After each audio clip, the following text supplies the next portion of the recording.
Silavê var baş, hevanno me çend deqe pêş te dest pê kir, mîvanê min amade ye, ez jî amade me. Êdî em li benda saet 21:10 neman, ev jî baş e. Normal bi giranî ez hinek dereng dest pê dikim her roj, îro me pêş te dest pê kir. Hevanno îro bername me hinek taybet e, em cih didin analizan, çiqa ji destê me tê, tabii nûçeyên deqeyên da wî nebin, em nakevin nava nûçeyan, bi giranî analîz şîrove ne. Mîvanê min mîvanekî gelekî xurtê analîzên berfireh em ê çêbikin. Birêz Şemal Beşîrî bi me re ye, amade ye hema. Em ji pêvajoya Bakurê Kurdistanê Tirkiye bigirin, heta gefên dewleta Tirkiye li ser Rojava, helbesta Îranê li hember Kurdan, meseleya Îraq, Başûrê Kurdistanê, em hinek wisa tûrekî pêvajoyê bavêjin. Di Rojava Kurdan de çi heye, çi tune, tekîliya Kurd, İsraîlê, kîjan qeder li benda me Kurdan e, em hema mîvanê xwe bigirin jor. Mamoste Şemal Beşîrî bi xêr hatî. gelek spas ji bo te hevalê bediran û hemî ew hevalên hêja ku me dişopîne nîşev. Mala te ava. Hevalê me jî bila pirsê xwe amade bikin hevanno hûn kîjan pirsî bixwazin hema hûn dikarin bikin binivîsînin di vê derê di peyama de ez ê li ser navê we bipirsim. Mamoste em hema ji pêvajoyê dest pê bikin. Li Tirkiye pêvajoyekê dest pê bîye, ev salekî ye. Em bi dewleta Tirkiyeyê di nava dansekî de ne, di dîlanê de ne. Êdî ber bê ku derê ve tişe em nizanin. Heta demekî baş bû, gotinên rêveberên dewleta Tirkiye nexirabûn, basa aştiyê û biratiyê dikirin. Lê van demên da wî ev du mehin gotinê wan, axaftinê wan hinekî dijwar bûne. Tê de şîddet heye, gef heye, tehdît heye. Bi taybetî Rojavayê Kurdistanê ji xwe re dikin hedef. Êdî Kurdên Bakurê Kurdistanê mîna ku zêde nexema wan be. Lê li Rojava çi heye ew qasa ew ji bo xwe wekî tehdît dibînin mamoste? Çi ye? Xêr e? Zanîn çawe hevalê bediran. Te dîdina Kurda da gotinekê dibêje hesaba malê û sûkê li hev nakevin. Ne wisa? Siyaseta Tirkî jî di çend salê bihûrî de di nav hundir de pêwîstiyekî wî yê siyasetê hundirîn heye. Lê pêwîstiya siyaseta hundirîn digel hesasiyetên siyaseta derve li hev nake. Di nav zanista siyasî de gotinekê dibêjin her tim siyaseta derve berdewamiya siyaseta hundirîn e. Li vir pirsgirêkek çi dibe di nav Tirkiyeyê de, ew jî çi ye? Di asta hundirîn de têgehîştinek çêbûye ku bi wî awayî nikarin berdewam bibin. Pirsgirêka Kurd îdî ew çarçoya xwe derbas kiriye, mecbûrin bi awayekî ew pirsgirêk ber bi çareseriyê bibin.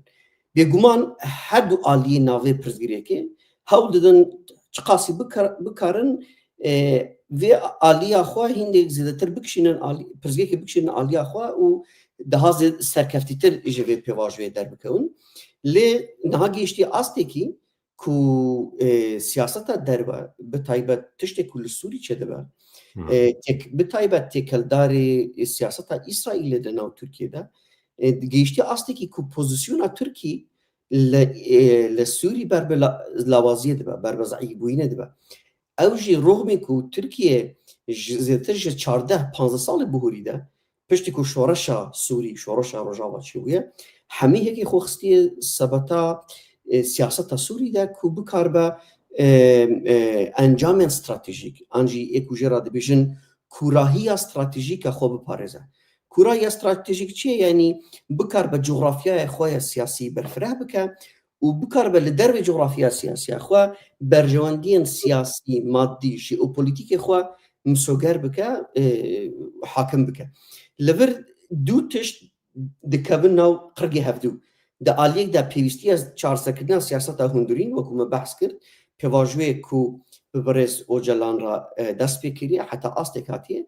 Lê berovajî wî de tiştek li Sûrî çêdibe ku dibe sebeb destê aliyê hember an jî aliya Kurd an jî aliya Öcalan bi qasekî bihêz bibe ku dewleta Tirkî nikaribe vê tewazûnê, vê hawsengiyê bikaribe daqurtîne, bikaribe qebûl bike. Ji bo wê yekî niha gêştiye astekî ku pêvajo ber bi qonaqekî gelek zehmet çûye. Eceba ew ê bikaribin berdewam bikin an jî berdewam nikin.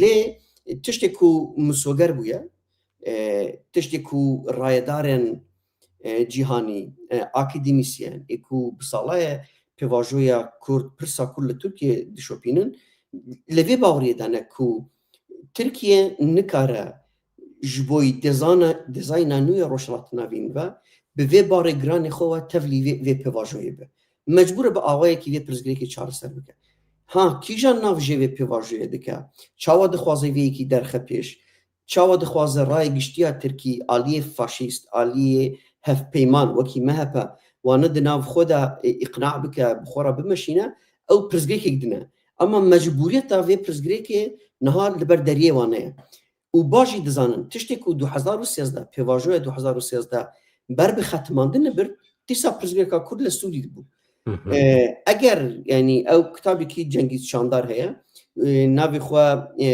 pirsgirêka Kurd û rola herî zehmet an jî rola herî nepêkanî bi îngilîzî hatiye weşandin Cengiz Çandar wisa behs dike dibêje ez bi Recep Tayyip Erdogan rabûm em çûn Şamê li vê derê me Beşar Esed dît di vegerê de li nav teyareyê de 10 deqe 15 deqe dan min ku ez bi Recep Tayyip re biaxivim li vê derê min got ew çawa dibe pêvajoyek li vê derê heye tu dixwazî tiştek çê bikî li Sûrî tişta çê dibin ama li vê derê de gotin ku em nikarin bihêlin ku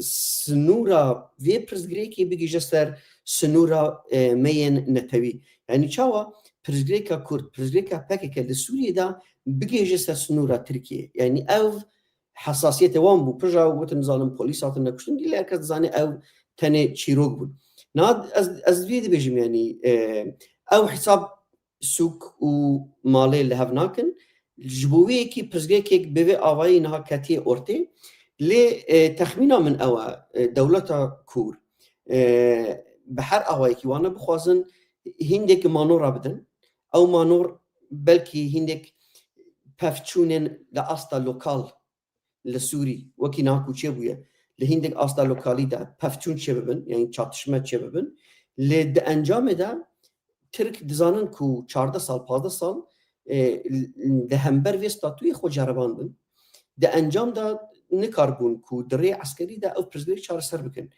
eger ew pirsgirêk di rê eskerî de hatiba çareserkirin di dema Beşar Esed de di dema ew qonaxa piştî 16 Desembra sala borî ku Esed ket û hemû hêzên Quwat û Ceyş û Sûrî ku çeteyên girêdayê Tirkiye ne hemî hatin ser sinûrê Rojavayê Kurdistanê û êrij birin eger vê demê wane nikarbûn ew pirsgirêk çareser bikin di roja îro de ku hemî hêzên herêmî wekû dewlet İmarata Muttehideya Erebî wekî Erebistana Siûdî wekî Emerîka hemî li ser yek mijarê din gel hevdû ew jî ew e ku berdewamiya bêîstiqrarî bê berdewamiya şer li Sûriyê dibe sebeb ku carek din derfeta İran û Rûsyê çê bibe ku vegerin nav saheya siyaseta Sûrî yanî herkes dizane tiştê ku ev ê bibe sebeba şer û naîstiqrariyê ew ê ne li berjewendiya siyaseta nû li Sûriyê be ew ê bikeve berjewendiya İran û Sûriyê ji bo ku raya giştiya cîhanî raya giştiya herêmî ew ê hiç ne pozîtîv be ji bo pevçûnên nû li Herêma Rojavayê Kurdistanê Mamoste em niha aliyê Tirkiye tiştekî pir vekirî û zelal dixwazin ji Rêzdar Öcalan dibêjin bang li Qesedê bike bila çekê xwe dayîne entegrê pergala îro ya Sûriyê bibe lê di nava Kurdan de jî nîqaşekê heye gelo heqeten banga Öcalan ya ji bo PKK Qesedê jî digire nava xwe ya PGP jî digire nava xwe ya nagire nava xwe nîqaşekî bi vî şiklî heye lê di meha Gulanê de hevdîtina heyeta Dem Partî hebû bi Öcalan re heyeta dewletê jî li wê derê li İmraliyê amade bû nivîsekî derket ya rastî wê demê min ew nivîs xwend lê îro dîsa min tweeta xwe de par vekiriye bi destûra tezbînim ser ekranê ka Öcalan di derbarê çekberdana Qesedê de çi dibêje ez vê hema binivîsîm ji bo banga çekberdanê Qesedê çi dibêje ez hema vê binivîsînim çi dibêje Tamam. Niha başı. Ez hema vê bînim ser ekranê. Tişta ku dibêje vê derê pir vekiriye. Dibê merov îşî de yani Daişê pir hêsan nebîne. Tiştekî nebasîte. Eger koalîsyon ji wê derê derkeve Daîş wê Rojda Navîn hemî îstila bike serûbin bike. Hin ehmeq hene dibêje ji min dixwazin ku ez bang li Qesedê bikim bila sîlaha dayne. Dibê tiştekî bi vî şeklî bila kes ji min nexwaze. Dewleta Tirkî jî vê yekî ji min dixwaze dibê nabe, nemimkün e. Dibê ême di anlayışa me de, mantıqa me de ew e em tekoşîna li dijî faşîzmê bimeşînin û parastina milletê xwe bikin. Nivîs ev e, niha li ser ekranê ye. Ev di meha Gulanê de hevdîtina Öcalan ya bi heyeta Dem Partiye re bû. Eval bixwazin dikarin bixwînin vê derê ser Twitter min jî heye. Niha fikra te çi ye? Gelo niha Dewlet Bahçelî herî dawî ji Öcalan xwest cardin derkeve bang li rêxistina xwe ya li Ewropayê bike û bang li rêxistina xwe ya li Rojavayê Kurdistanê bike. Te çi jê fehm kir mamoste ew ê tiştekî wisa çê be daxwaza dewleta Tirkiye xewina dewleta Tirkiye wê were cî ya nê cî?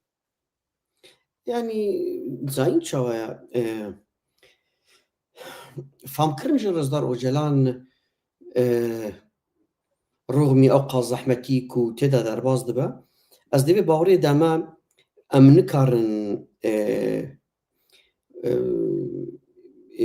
yani bibê famkirin û têgihîştina dîrokî em bigêjin qenaetekî ku eceba ew çi bibêje ew çawa difikire.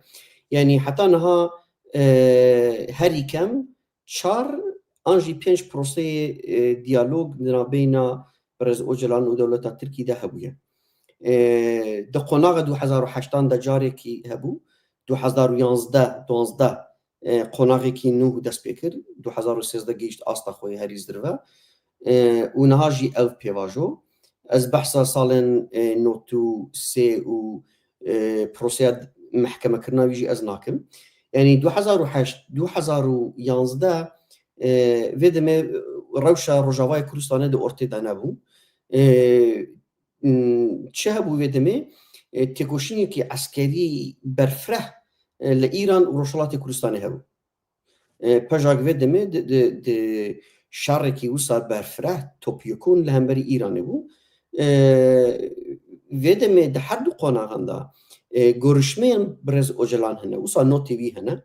Dibêje tiştek dikare garantiya vê sûrecê bike, yani pêvajoya danûstandin bi dewleta Tirkiyê de bike. Ew jî ew e ku gerek hêzên Rojhilat yani Pejakê gerek hêzên xwe yên eskerî yani gerîla bigîjin 40,000 nefera. Tamam?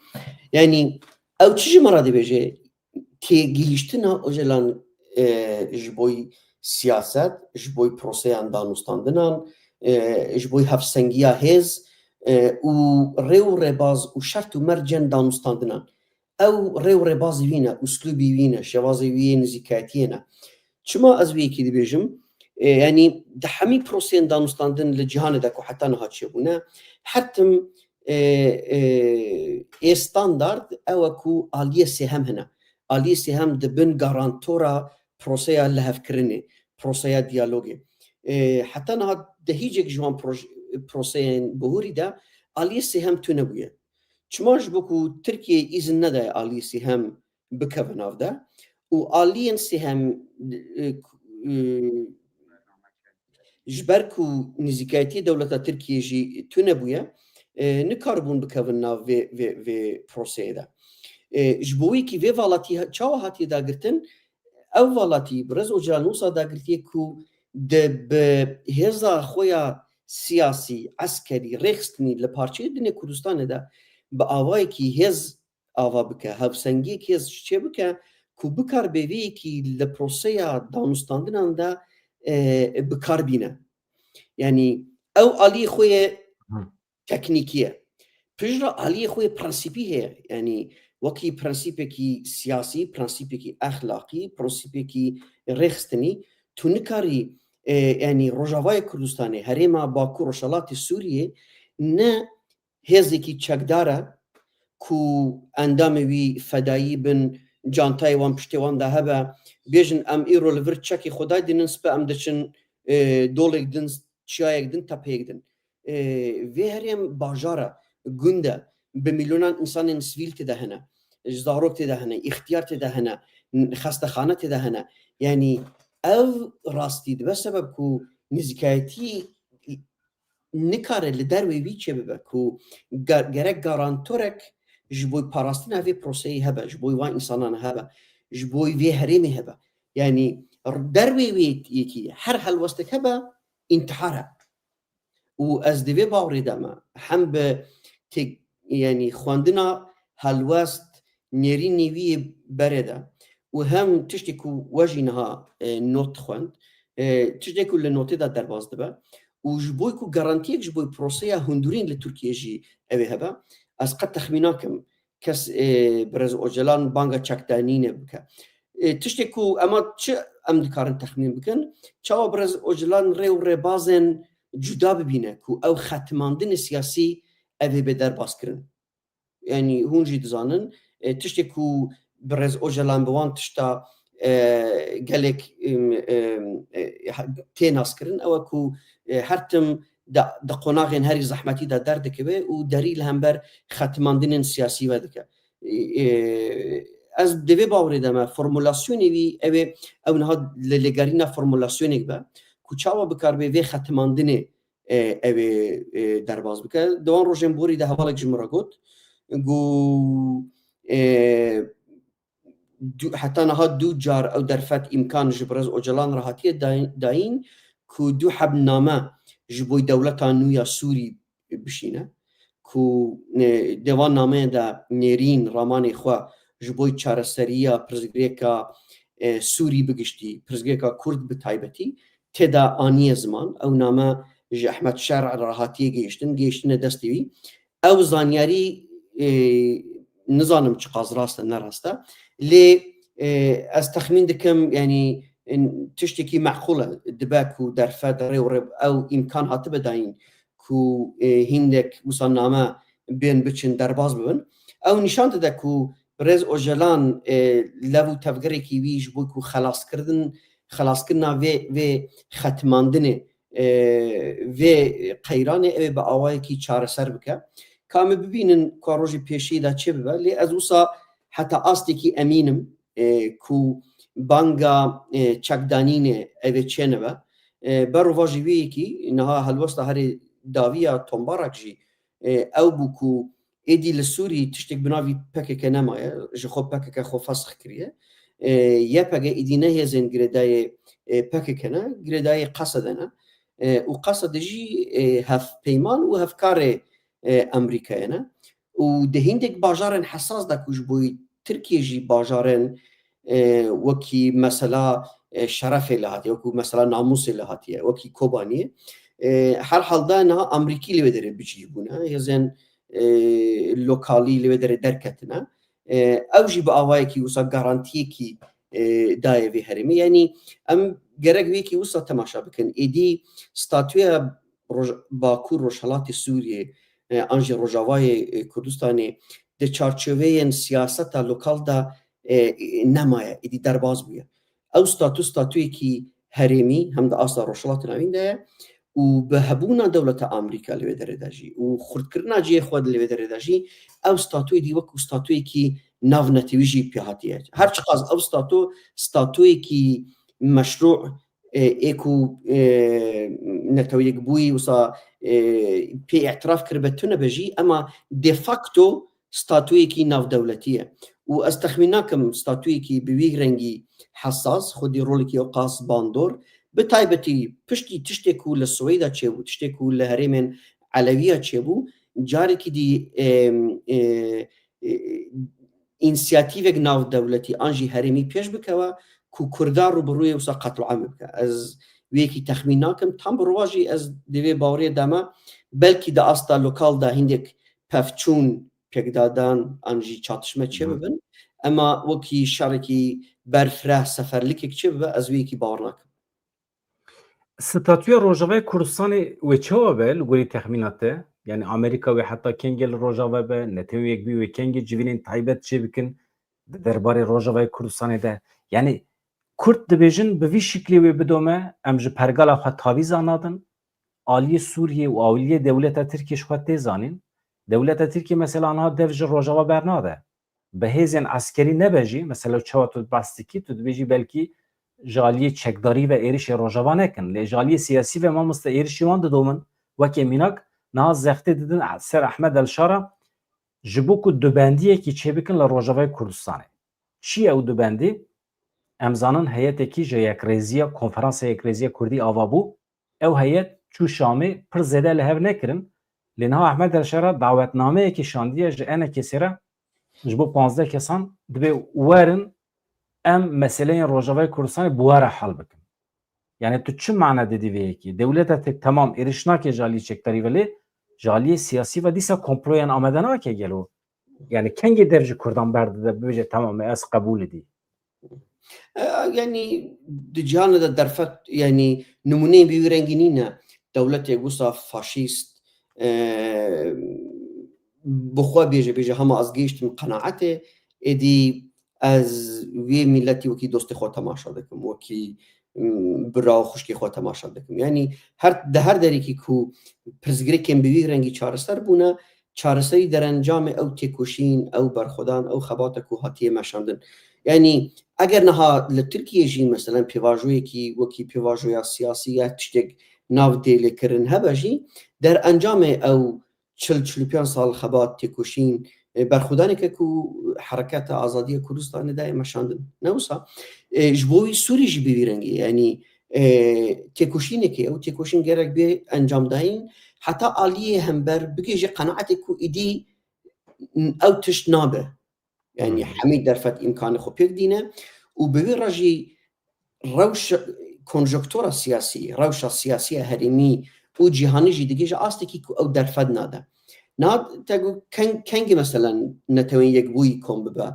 بس انها كان مينا كمال الجهان ده هنا وكي السودان باشور هي يقدو ولاتن كول اوروبا ضد 15 سال بهوري ده خو وكو دولتين سر بخو اعلان كرنا لهين درن جهان ده جي وصل نمونن هنا كو وكو تايوان مثلا هنا كو دخوازن ببن دولتك فرمی در آستا جهان ده لی پروسیدورا نتوین یک بوی با آوای که کو گره کنسیا امنیتا نتوین یک بوی همی به هفرا ستاتویا سرخوبون آوان دولتان بپجرینن یعنی چما حتی نا گلک دولت تام ستاتویا وان نابد دولتک سر بخوا و اعتراف کری جبر کو ده کنسیا اولکاریا نتوین یک بوی ده لحف کرنک دینه هینک دولت آوابوین وان لبرجواندی انیا امریکا ده انیا امریکا و اوروبا وان وکی دولت قبول دکن ل ولاتین وکی روس چین قبول نکن برواجی جی هندک ولاتین دن هنه کو روس چین دخوازن ببن دولتین سر بخو پشگیری وان دکن اما ولاتین دن یناو کنسیا اولهیا نتوین یک بوی وکی ولاتین امریکی وکو اوروبی ستاتویا فرمی وان قبول نکنش بوی کی روشوان دولت روشی کی دفاکتو یعنی پروسه حقوقیه قبول کردن ستاتوی کی سر بخوا نه پروسه کی وسا راحته یعنی هندک جارد کاری به سالا بدومه تخمینا من مخابن هندک کی وسا نه پوزیتیوه از تخمین دکم ستاتوی روجاوای کوردستان د قوناغی کی 10-15 سالی ده وکی ستاتویا قبرس و وکو ستاتویا مثلا هندك ولاتن دن باكو ديفاكتو ستاتوي كي هي ولبندي وصا هندك كونجكتور هندك بيشكفتين سياستين هريمي ناو دولتي بنكو ستاتوي وان باواي كي يك عالي ببا يعني هون جيت زانن تشتكو بو سبب ستاتوي باشور كردستاني يك عالي ببا ايرشا كواليسيونا ناو دولتي لهمبري صدام حسین لعراق بو اگر او ایرج 2003 پیک ناتبا ستاتوی باشور کردستانی جی بی آوایی وسا ندهات گارانتی کرن عینی تجربه روجاوای کردستانی جی از دوی باوری دما هینک پیشوچونن هریمی ناو دولتی حوجنا کو او سیستم کو او ستاتو بکار بسادیسات ببا حقوقی اما حتی وی قناغی از دوی باوری دما ستاتوی کی دفاکتو او بمینه یعنی لوردا وبحثا انا كسي جيكر بلكي انفورماسيون من هينيكي شارج بن ساديسات دروز نبنجي اگر از شاشم هون دكار من سراز بكن لوردا از دبي باوري داما وصارخنيك لسر ريفبريا خسر درباز دبا يعني ريفبريا خسر چقاسيت زانم ديليغاسيونك تشيكر جبوي هاف ديتن لهاف كرن بدولة شامرة او دلگاسیون چند جارا چون لشامه هفدیتن چکرن رغمی کنفرانسا کردی کوچه بو تو اندام آلیا انا کسی دوی دلگاسیون دا باشتر نبو حجت جی او نشاندان کو او لحف کرن جبوی چارسر کرنا پرزگریکا هندرینا کردانا نک جبوی پروسیا لهفکردن و دانستاندن به دولت شامرایه چقاسی کو از دزانم دما تو هزی کی بیوی رنگی وکی انا کسا کو د روجا یکم یا شورش روجاوای ده حتم د انیا ترکیه دا بویه د انیا قدپ دا بویه روجک لروجان د چارچوبه برجواندی نتوی ده د چارچوبه برجواندی روجاوای کردستان ده گاویگ ناوتن حتی وی داوی جی انیوان دامو دزگه وان لإستانبول بون دما عفرین هات داگیر کرن رهبریک جبوی عفرین هات چکرن جبوی کو مشروعیت بدن وی رهبریه هینک جی اندامن انا کسی خستن رهبریه عفرینه جبوی کو نشان بدن کردنا وی رهبریه دانه یعنی داگیر کریام عفرین جی در ریوان دا مشروع کرن یعنی هزی کی وسا تهلیکه گرک دما تو لدروی خود هلی بردوام وکیریش بو کو بی بکار آنیم از دوی باوره دما ستاتوی که او قاس مزن او قاس خودی هز گرک با اگه یک نفر جوان جی بو با گرک خصبان ناو دلگاسیون خودا جبر کو روشک بوی رنگی کو اینها چه بویه چه نبا یعنی اگر دوی دلگاسیون ده یک جی انا کسی جی هبا هیچ پیویز ندکر کو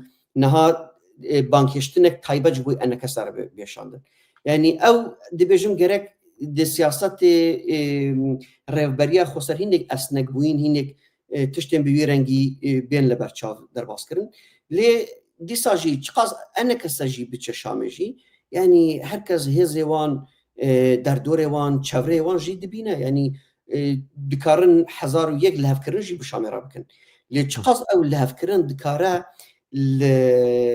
لرئالیته روجاوای کردستان ده لسر عرده ده بی پراکتیزه کرن يعني او نكرن لجوندك اذا تشتكي بيك بين نوي تشاو بكربن لها فكرني خو بالشامره بدن لها فكرن وبجرا تشتكي دنجي هي حرجر كو انه نري ريفبريا خسر شويه شامي بديليغاسيون كو هم فرنسي هم امريكي وان اولكاري وان باراستنا ووكشي ورمنجي بون راتشونه يعني جبوی کی عالی کردما دوان یعنی وکی رهبری خسر دما لوان هفت دیتنان دا باشتار دبا خودی پشگیریک استاتوی کی ناو دولتیه جی یعنی وکی اینسیاتیوی کی هریمی لوکال ناشه باشتار نبا انا کسا وی پشگیریا ناو دولتی حتی نا قازاج نکریه و اوی قازان جی نکه جبوکو تو هزیوان تونیه جبوی کی از وی کی گلی کی وکو پرزگریگ نابینم هر زیاده دکاره جعالی دولت شامه و جعالی انقره و وکی شوک یعنی بکار بینن شوکی بوان بکن ضرر سیاسی بگمان هبه اما ضرر سیاسی و انجام ویجی تنه دم کرد با درش خواهند ده اصل استراتژیک ده از ندوی باوری دامه کو انا کسا بکار با خودی گرانی کی بیوی رنگی با کو پراکتیک وان سیاسی باش آنجی خراب بکار به خودی باندوره که به لسر پیواجویا استراتژیک یا سیاسی و عسکری لروجاوای کردستان rast e yani çi biryar were girtin jî li Şamê li Rojavayê Kurdistanê nikare were pêkanîn. Di derbarê van heyetan de ez heme agahiyekî kin bidim mamoste. Niha li Rojavayê Kurdistanê du heyet hene. Yek temsîla rêveberiya Xweser dike Bakur Rojdatê Sûriyê jê re dibêjin. İlham Ehmed bi giranî rêveberî dike diçe tê. Mazlum Abdî jî diçe lê Mazlum Abdî ser navê Qesedê diçe bi giranî. Heyetekî din jî heye ew jî heyeta Yekrêziya Kurdî ye. Encama wê konferansê ye. Di meha Nîsanê de konferansekî çêbû. Ji heyetekî derket. Di wê heyetê de endamên NKSê tê de cihî digirin. Foza Yusuf serkêşiya wê rêveberiya wê heyetê dike. Carek du cara çûn Şamê zêde li hev nekirin bi Şamê re. Vegeriyan ji ber ku Şam bi talîmata dewleta Tirkî dixwest hemî daîreyên rêveberiya Xweser daxilê pergala Şamê bibin. Welhasil li hev nekirin. Yani ez dibêjim qey endam şaş nebim, endamên NKSê di wê heyeta Yekrêziyê de cihê xwe digirin. Rast. Ama di heyeta rêveberiya Xweser de cih nagirin. Ew du heyetên ji hev cuda ne. A Kurdan de NKSê cihê digire. Mamoste em hema behsa tekîliya Kurdan û İsraîlê bikin. Ez hema dixwazim derbasî İranê, tekîliya İranê û Kurdên Rojdatê Kurdistanê bikim. Berê wî niha va mesela Sûriyê. Nakokiyên Kurdan bi dewleta Tirkiye re, nakokiyên Tirkiye bi dewleta İsraîlê re. Kurdan wê nêzê İsraîlê bike gelo ev nakokiyên di navbera dewleta Tirk û İsraîlê de? Zayn çawa yani gerek temaşa van û rayê giştî Kurdistanê wî kî bibîne di danûstandinên dîplomatîk de dewlet muxatebê dewleta dewletin û Kurd statûyekî wî dewletî tune û Kurd her tim di siyaseta navdewletî de wekî aktorekî bêdewlet dê temaşa kirin. Hindek jar di navbeyna aktorên bêdewlet û aktorên dewletî yan jî dewlet dikare hevdîtin çêbibin, dikare hinek li hevkirin çêbibin lê meşruiyetekî wî hiqûqî di asta navdewletî de tune. Ji ber ku hiqûqa navdewletî li ser bingeha dewlet hatiye avakirin. û ew dibe sebeb ku meselan hindek cara wejî meselan sedîset şopandiye saziyên cor bi cor hene di cîhanê de ku jara dibêjin saziyên wisa navbeynkar ew sazî çi rolek dibînin rolê wî dibînin gelek qonaxan de dewlet nikarin rastexwe rasterast bi aktorên nadewletî re bidin bistînin ji bo wî kî pêwîstiyê wan bi sazî hindek saziyan heye ku bibin navbeynkar ku di milê hiqûqî de pirsgirêk çênebe û bikarbin wan pirsgirêkê hiqûqî bi awayekî çareser bikin. Niha dîroka têkeliya İsraîl û Kurdan re li 1960 ve dest pê dike. Şoreşa yan jî dema hereketa Mela Mustafa Barzanî heye. Ji vê qonaxê heta roja îro de têkeliyek eger di navbeyna İsraîl û aliyên Kurdan de hebûbe di asta Mosadê de bûye, di asta îstixbaratî de bûye û di milê siyasî de bi awayekî fermî heta roja îro jî helwestek zelal ji bo eceba İsraîl ji bo Kurda çi difikire, eceba çawa li Kurda dimêzîne, çi ji Kurda re dixwaze heta niha nehatiye çêkirin.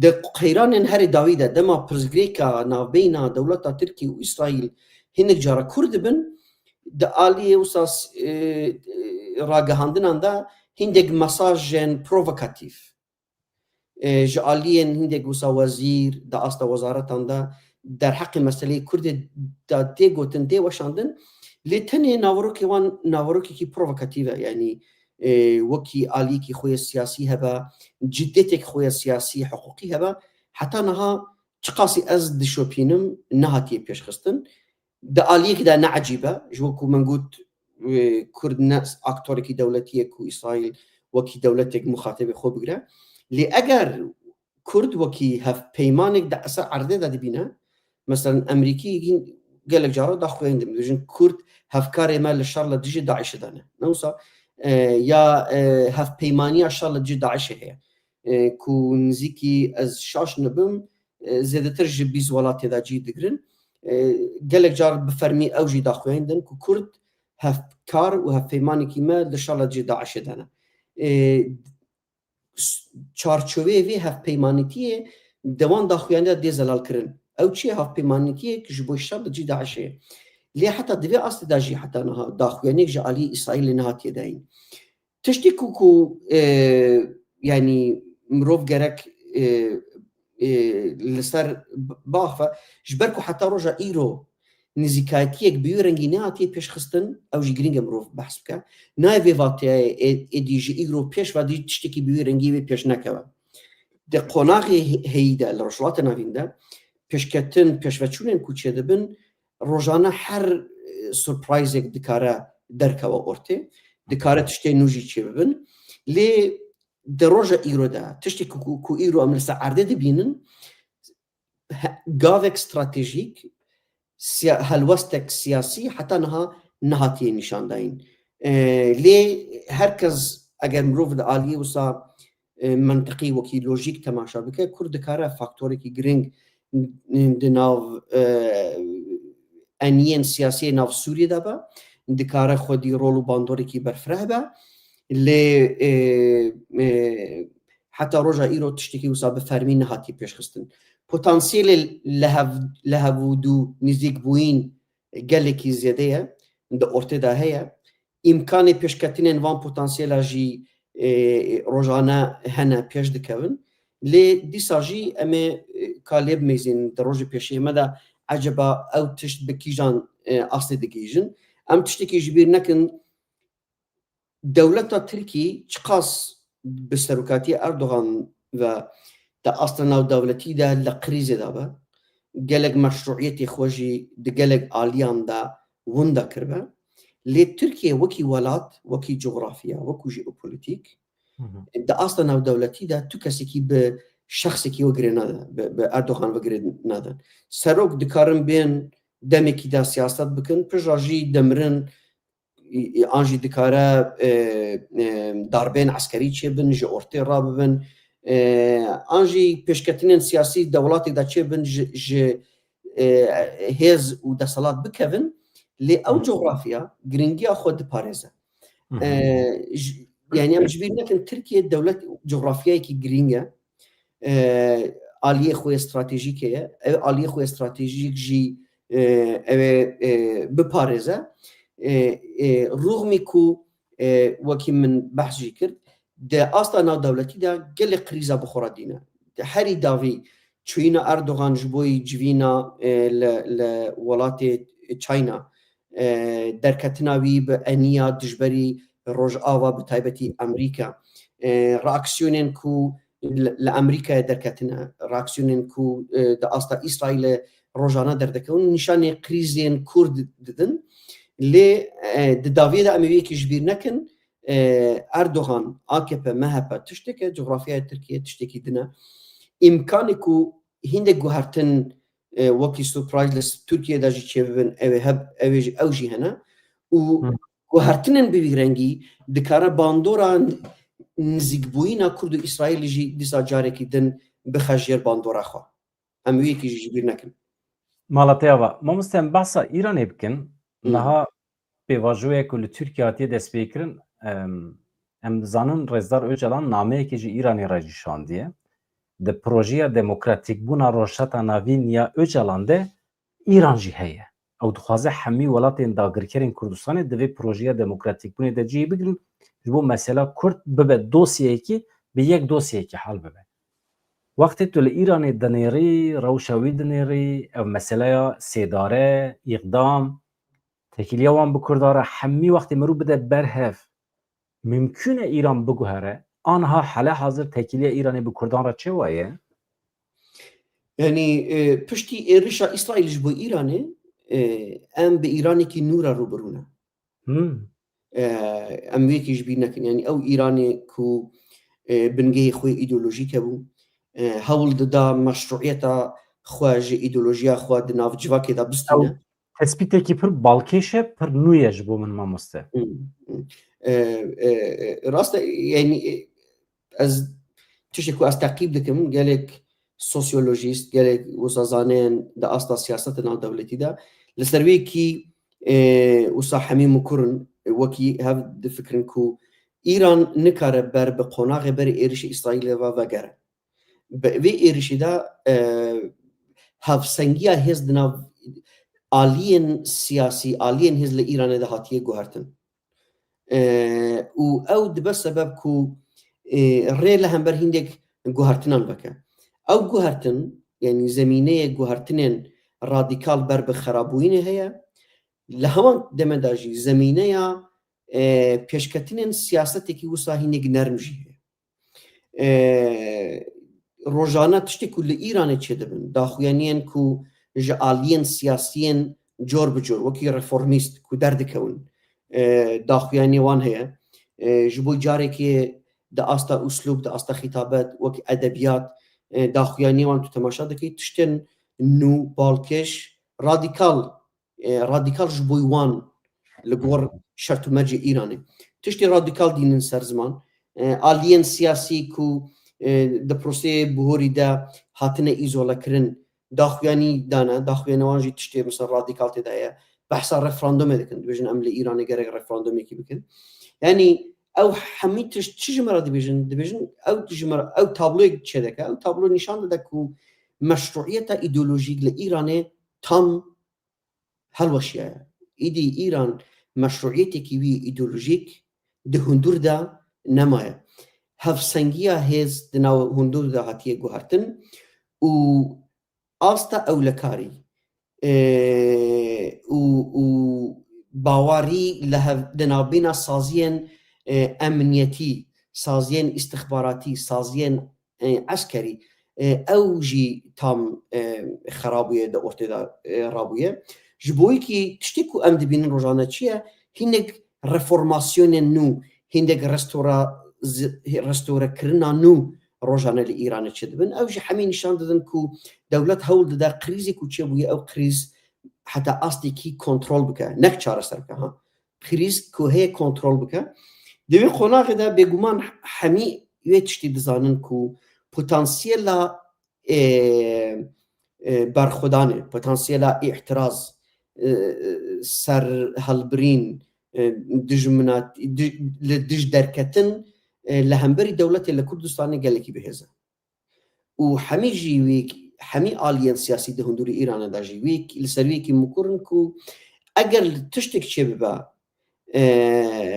ji aliyên hêzên derve an jî li hundur de tiştek çêbibe Kurdistan ev pêşengiya vê tişta nû bike vê pêşketinên nû di nav siyaseta Îranê de bike ji bo wekî îdamên ku di sê çar mehê bihorî li Îranê de hatine kirin li Kurdistanê de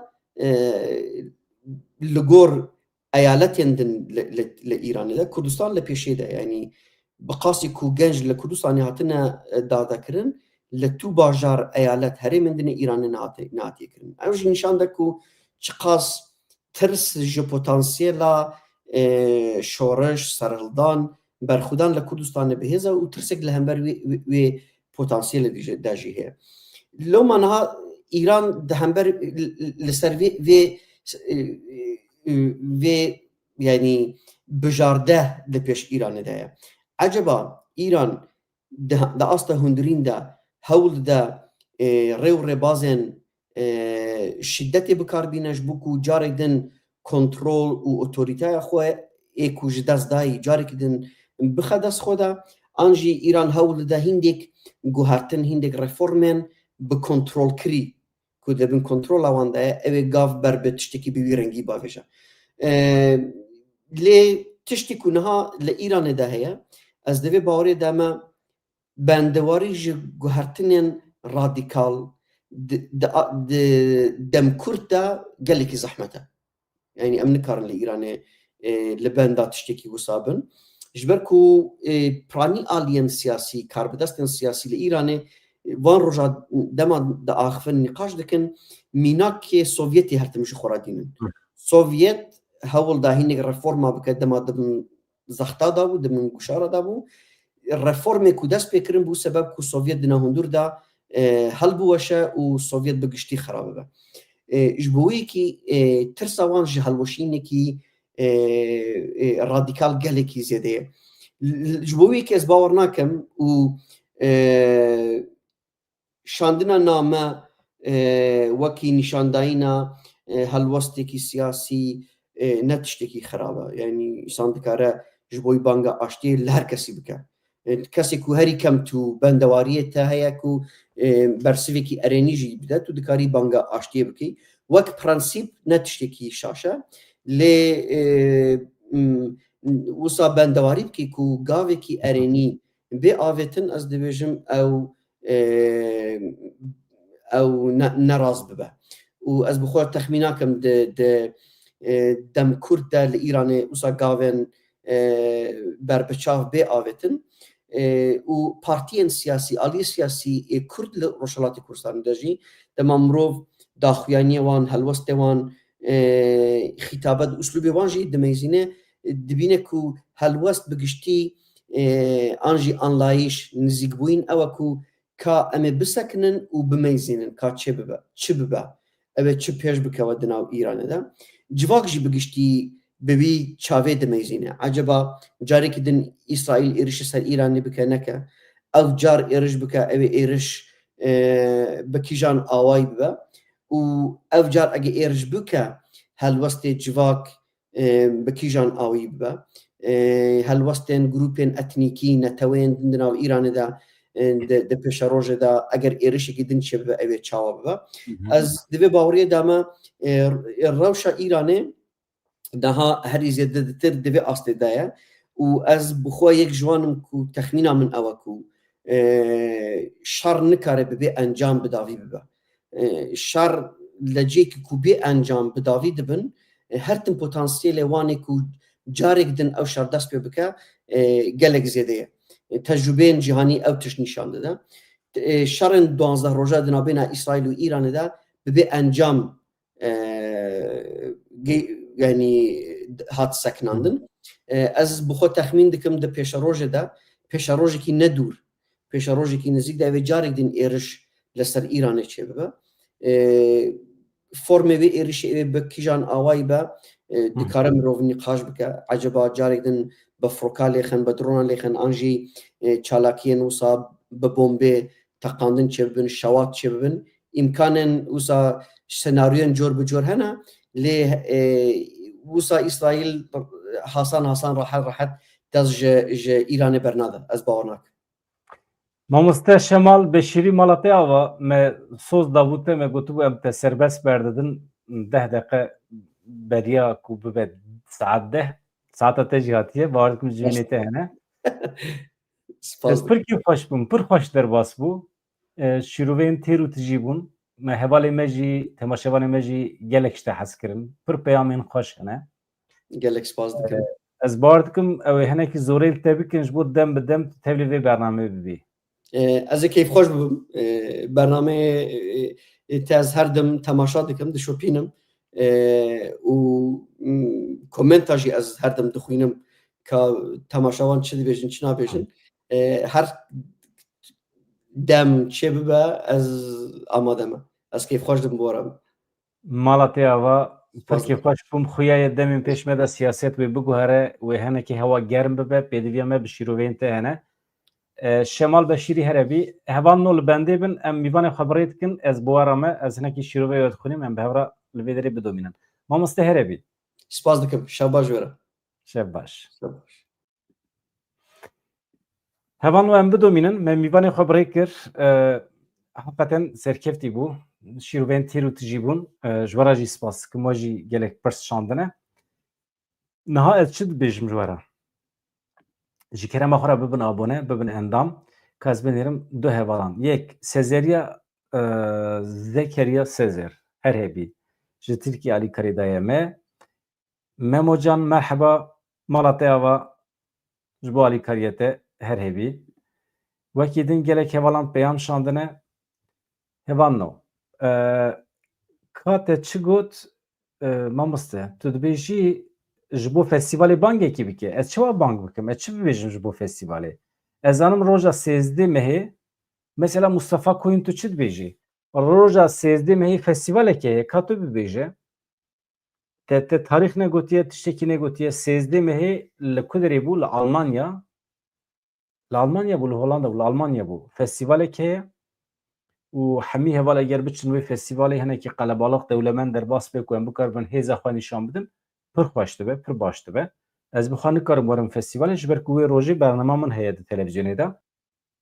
Ez pir dixwazim were bûn. Du Bozarsan we godar kir çawa bû? Hevalê ku godar nekirin ji kerema xwe re bikevin beşa vîdeo Hemîd Bozarslan min xwendiye hevpeyvîna wî ya ku navenda Lêkolîna Kurdî ya Almanya pêra hevpeyvîn çêkiriye min jî hevpeyvîn bi nivîskî xwendiye û tiştên gelekî balkêş dibêje ji bo Kurdan tiştên ilmî dibêje.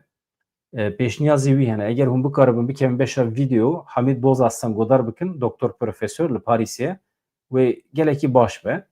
Niha ez hema vê bînim ser ekranê ev jî daxuyaniya da wî ya enekesî ye.